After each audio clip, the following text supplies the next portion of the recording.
Welcome back. Today's explainer is, well, it's honestly like a psychological thriller, except it's entirely real and it could literally be happening in your office right this very second. We're breaking down a complete masterclass in corporate gaslighting. Based on the fascinating case study, The Final Folder, we're going to see how a toxic culture doesn't always come at you screaming. Sometimes it hides right there in perfectly polite, completely mundane emails. Let's jump right in. You know, the biggest corporate cover-ups almost never start with, like, a top-secret briefcase full of classified files. They actually start with something so mind-numbingly boring, you'd never look twice. An admin folder, a routine data export. Because boredom, that is exactly where people hide their most expensive secrets. Treating those normal, everyday documents with just a tiny bit of suspicion is actually the quiet employee's absolute sharpest weapon. So, here's our roadmap for today. We're going to cover 4 main phases. First, the initial office drama, then we'll dig into the hidden evidence, experience the boardroom twist, and finally, wrap up with workplace justice. All right, part 1, office drama, the incident. Okay, so picture this. Right after a big corporate reorg, strategists Maya Carter and Sofia Lane spot something weird in a completely ordinary final folder. It quietly revealed a blatant attempt to steal credit literally right after the first major project closed.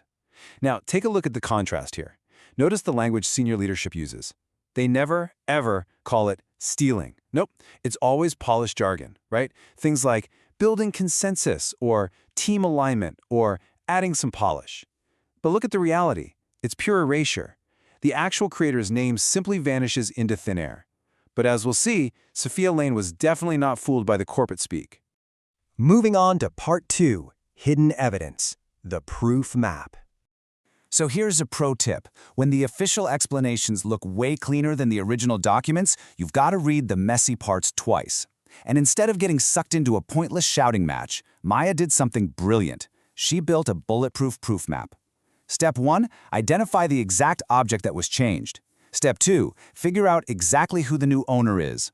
Step 3, check the precise system timestamp. And Step 4, flag the glaring absence of any official approvals. Just like that, step by step, she turned their quiet little manipulation into an undeniable path of logical proof. And this is exactly where IT auditor Jordan Price steps in. Guys, there is no Hollywood hacking required here, just raw system history. Check out this timeline. Hour 1. The file is created by the junior employee. Hour 2, the owner field is quietly swapped out. Hour 3, the original employee's name is completely erased. Those exact digital footprints entirely bypass the need for anyone to confess. The system simply does not lie, and it for sure doesn't play office politics. But wait, it gets better. Enter Executive Assistant Nina, who uncovers some absolutely brilliant background work.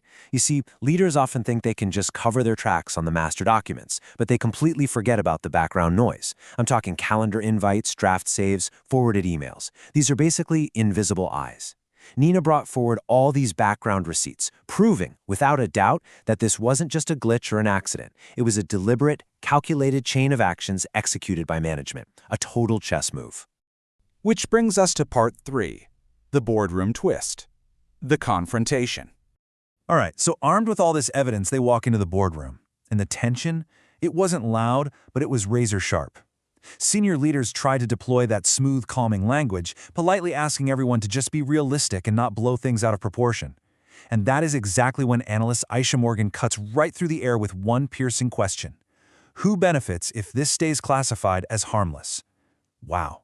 It completely shatters all that empty corporate jargon and forces the entire room to look the core ethical dilemma right in the face. Once you name the beneficiary, the whole manipulation just collapses. And Maya, she didn't raise her voice once. She just calmly placed the evidence right there on the table, page by page. Look at this comparison. When leadership tried to claim, oh, it's just a process detail, Maya just laid down the proof showing the owner field was deliberately changed.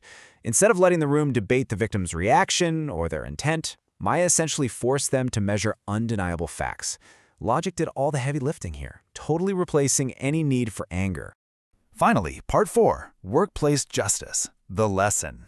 So, naturally, management tried to offer this quiet, private apology to just make the whole thing go away. But board member Elise and HR manager Linda, they flat out refused, because a private apology simply cannot fix a public erasure. So they decided to change the system itself, creating a new workflow built on 4 non-negotiable verbs: preserve, notify, correct, and log. By turning these vague good intentions into a concrete public exception register, they created an iron shield to protect future employees from falling into that exact same trap.